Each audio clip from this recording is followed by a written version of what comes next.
Hello, this is Simon Steele, and I'm back. Remember, we want to deal with the subject of financial literacy and spreading financial literacy throughout our community, and most importantly, to our youth, because they are our future and they will be taking care of us one way or another.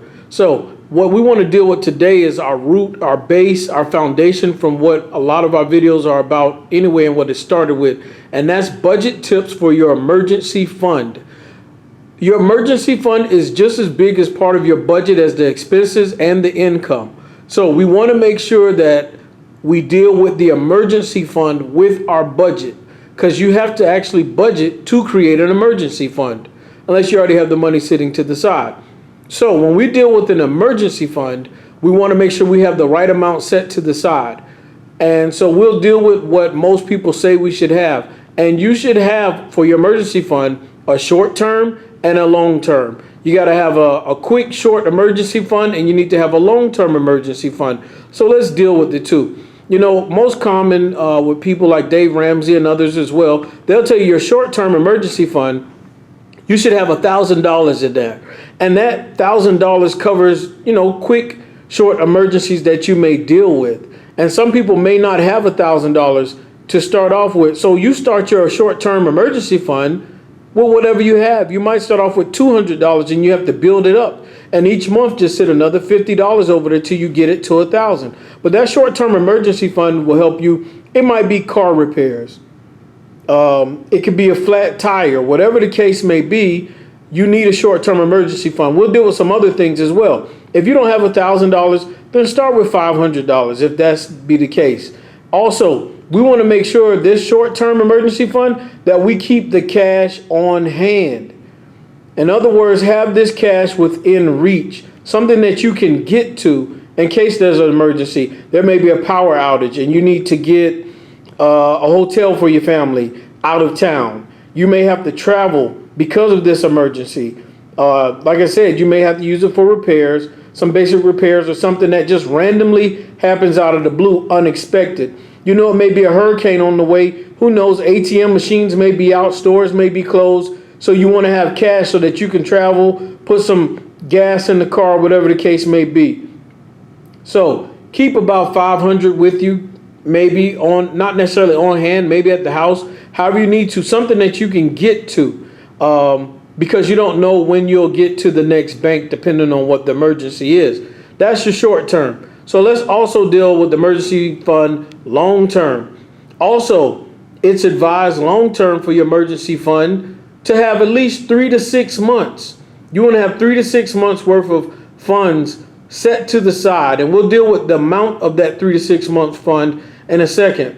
Also, please remember to please like and subscribe the page. Subscribe to our page. If you subscribe to the page, anytime any content is given, any videos are given, you will be notified about them immediately. So please support by just liking and subscribing to the video. Feel free to leave a comment as well. So when we deal with these long-term emergency fund, you want to have at least 3 to 6 months. Try to build that 3-month up first, and then of course get to the 6 months. Common sense. So let's say somebody who has an income of $3,000 a month. If your income is $3,000 a month, then let's do the math. $3,000 times 3 months. You want to get to the point where you have $9,000 worth of emergency fund for at least 3 months. And if you, of course, build it to 6 months, then 3,000 times 6 months is $18,000. That's a big accomplishment.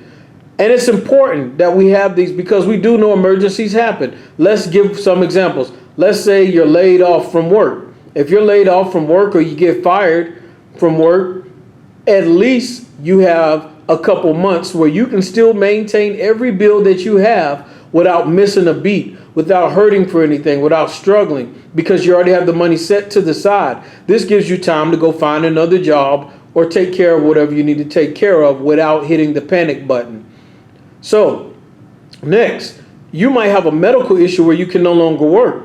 And if you have a medical issue where you can't work, your job may or may not give you income, short or long-term income while you're out. So if they don't give you short or long-term income while you're out, you have this to fall back on. Now, if they do, they're still only giving you a percentage of what you're used to making, a percentage of what you're used to bringing in. So this 3 to 6 months will easily offset whatever percentage they don't give you. Most importantly, this 3 to 6 months gives you time. If you want to take, I don't know, maybe you want to quit your job.